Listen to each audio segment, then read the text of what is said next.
ጤና ይስጥልኝ የመልህቅ ልሳነ አማራ የዩቲዩብ ቻናል ተከታታዮቻችን ወቅታዊና ትኩስ መረጃዎችን ይዘን ቀርበናል።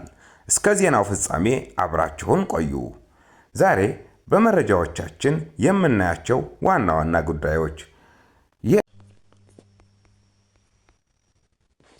ጤና ይስጥልኝ የመልህቅ ልሳነ አማራ የዩቲዩብ ቻናል ተከታታዮቻችን ወቅታዊና ትኩስ መረጃዎችን ይዘን ቀርበናል። እስከ ዜናው ፍጻሜ አብራችሁን ቆዩ። ዛሬ በመረጃዎቻችን የምናያቸው ዋና ዋና ጉዳዮች የአማራ ፋኖ ብሔራዊ ንቅናቄ ወይንም አፋብን ከ40 ሺህ በላይ አርሶ አደሮችን ያሳተፈ ታሪካዊ የፖለቲካ ንቅናቄ መድረክ ማካሄዱ፣ በቴዎድሮስ እዝ መብረቃዊ ጥቃት ታዋቂው የሥርዓቱ አገልጋይ አቢቲ ማለደ እና ግብረ አበሮቹ መደምሰሳቸው፣ በምኒልክ እዝ 12ኛ ክፍለ ጦር በራያ ቆቦ በጠላት ላይ ከፍተኛ ኪሳራ ማድረሱ እና በዓለም አቀፍ ዜናችን እስራኤል በሊባኖስ የፈጸመችው የጦር ወንጀል ተብሎ የተወገዘ ጥቃት እንዲሁም የፕሬዝዳንት ትራምፕ በኢራን ላይ የሰነዘሩት ጠንካራ ማስጠንቀቂያ ይገኙበታል። ወደ ዝርዝር ዘገባዎች እናልፋለን። የአማራ ፋኖ ብሔራዊ ንቅናቄ አፋብን በሚያስተዳድራቸው ሁሉም አካባቢዎች ግዙፍ የአርሶ አደሮች የፖለቲካ ንቅናቄ መድረክ በስኬት መጠናቀቁን አስታወቀ። በተደራጀ የፖለቲካ ሥራ የአማራ ሕዝብ የፖለቲካ ግንዛቤ ይዳብራል፣ ህልውናውም ይረጋገጣል በሚል መሪ ቃል በተካሄደው በዚህ ንቅናቄ 39700 የሚጠጉ አርሶ አደሮች ተሳትፈዋል። በተለይም በቴዎድሮስ እዝ ስር በ52 የተለያዩ መድረኮች የተከፋፈለ ጥልቅ ውይይት ተደርጓል። ይህ መድረክ የፋኖን መዋቅር፣ መሬት ላይ ያለውን የህዝብ ድጋፍና አስተዳደራዊ ጥንካሬ ያሳየ ሲሆን የአገዛዙን ሰላም ሰፍኗል የሚል የሐሰት ትርክት ያፈረሰ ሆኗል።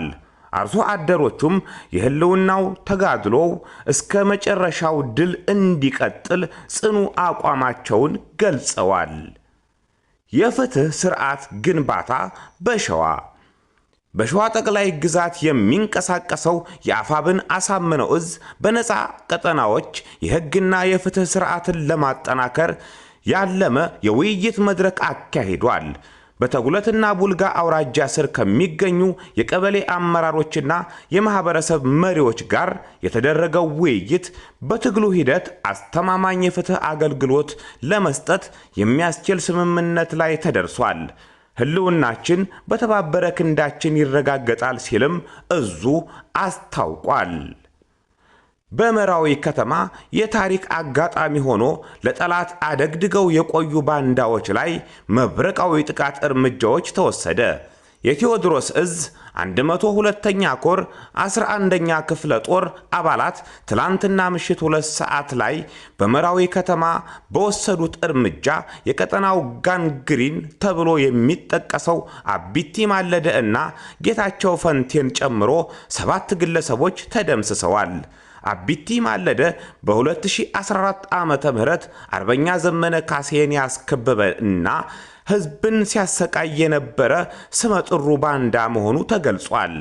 የቴዎድሮስ እዝ የትግል አሜኬላና የእናት ጡት ነካሾችን የማጽዳቱ ሥራ ተጠናክሮ ይቀጥላል፣ የጊዜ ጉዳይ እንጂ አታመልጡንም ሲል ጠንካራ ማስጠንቀቂያ አስተላልፏል። በሰሜን ወሎ ዞን ራያ ቆቦ ወረዳ ጮቢና አዩብ አካባቢ በጠላት ላይ ከባድ ኪሳራ መድረሱ ታወቀ። የ102ኛ ኮር 12ኛ ክፍለ ጦር ሜካናይዝድ ክፍለ ጦር ባደረገው ጥቃት የጠላት ድሽቃ በወገን ሞርተር እንዲወድም ተደርጓል። በውጊያው የጠላት የእግረኛ ሰራዊትና ሻምበል መሪው ሲገደሉ ቀሪው ኃይል ምሽጉን ጥሎ ወደ ንጉስ ጋሊልና ጠዘጠዛ መሸሹን የምኒልክ እዝ ህዝብ ግንኙነት መረጃ አመላክቷል። ወደ ዓለም አቀፋዊ ዜናዎች ስናመራ እስራኤል በደቡብ ሊባኖስ በፈጸመችው ጥቃት 3 የአደጋ ጊዜ ሰራተኞችን ጨምሮ 5 ሰዎች ተገድለዋል። የሊባኖስ ጠቅላይ ሚኒስቴር ድርጊቱን የጦር ወንጀል ሲሉ ኮንነውታል። በጥቃቱ እስካሁኑ 103 የሕክምና ባለሙያዎችን ጨምሮ 2500 ሰዎች ሕይወታቸው አልፏል። በሌላ በኩል የአሜሪካው ፕሬዝዳንት ዶናልድ ትራምፕ በኢራን ላይ ያላቸውን ጠንካራ አቋም ገልጸዋል። ከእንግዲህ በኋላ ትዕግስት የለም የሚል መልእክት ያለው ምስል ያጋሩት ትራምፕ የኢራን አመራሮች የኒውክሌር ፕሮግራማቸውን በአስቸኳይ እንዲተዉ አስጠንቅቀዋል። ትራምፕ ወደ ኢራን በሚገቡና በሚወጡ መርከቦች ላይ የጣሉት እገዳ እንዲራዘም መወሰናቸውንም ተዘግቧል። ለዛሬ የያዝናቸው መረጃዎች እነዚህ ነበሩ። የመልህቅ ልሳን አማራ ቤተሰቦች እንድትሆኑ ቻናሉን ሰብስክራይብ በማድረግና የደውል ምልክቷን በመጫን ወቅታዊ መረጃዎችን ይከታተሉ። በቀጣይ ዜና እስከምንገናኝ ቸር ይቆዩኝ።